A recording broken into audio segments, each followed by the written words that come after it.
سجى حماد، أو كما أطلق عليك عروسة الشاشة. جمهورك يحبك كثيرا وأكثر من الكثير بكثير. أنا أحبك، صوتك حلو. شكرا. رجا. نعم. أنا أحبك كثير. وأنا بحبك. نعم، جمهورك دائما يتذكرك في مواقفه السعيدة. هل تعلمين لماذا؟ لأن اسمك شيء مرتبط بالسعادة، فحين يقرأ عنك يسعد، وحين يسمع صوتك يسعد، وحين يراك يسعد. فهي اسمع بنتو سجى حماد.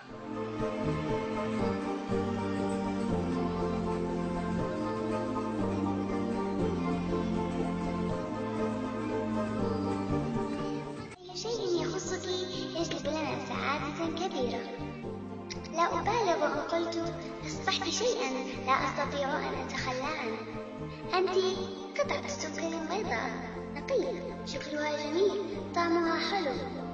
نحبك يا ذات الشعر الأشقر والعيون العسلية السمراء. عيون العسلية السمراء بديك يا أستاذ زهرة، ربي قال لي ما أعصيك، بدعيلي كل يوم وبكرة. سجى حماد، أنت تلك الروح الطفولية التي أسعدتنا بأنغامها المملوءة بنبض الحياة، كشذو الطير على شرفات البراءة. تقع قسماتها طفولة بطهر السماء ونقوة الغيم. صغيرتي سجى، أحبك جمهورك من أول ظهور لك. أتعلمين لماذا؟ لأنك غزوت القلب بحسن أدائك وروعة إبداعك، بجمال صلتك ومكارم أخلاقك. Of teachers, he changed the world for the better and made us better creature. Oh Allah, we've shamed ourselves, we've strayed from Al-Muallim. Oh, Muallim, he was Muhammad sallallahu alayhi wa sallam. علمتنا كيف يكون هو الإبداع، وكيف هو الجمال، كيف يكون هو الإنشاد.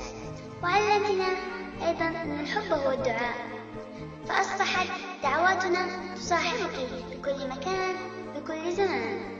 حين أرفع كتفي لخالقك وخالقي وأدعو لأمي لأبي لعائلتي وأحبابي، يتبعهم أو قد يسبقهم أيضا اسمك واسم والدتك، وأحيانا عائلتك بأكملها. عندما نرى جديدك كأننا رأينا جنة الأرض.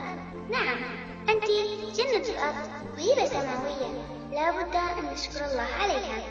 شكرا شكرا يا رحمن، يا خالق كل شيء ميزان، مثل الورد عنك يظهر مستهدف حبك إيمان. سجى حماد، حين تقف قدميك على المسرح وتبدأين بالشذوذ لنا وحركاتك الساحرة تخطف الأنظار تجاهك، حينها أهمس في نفسي قائلة أعيدها بك يا الله بكل مكروه، احفظها بحفظك. سجى حماد، يتحدث الجمال باسمها.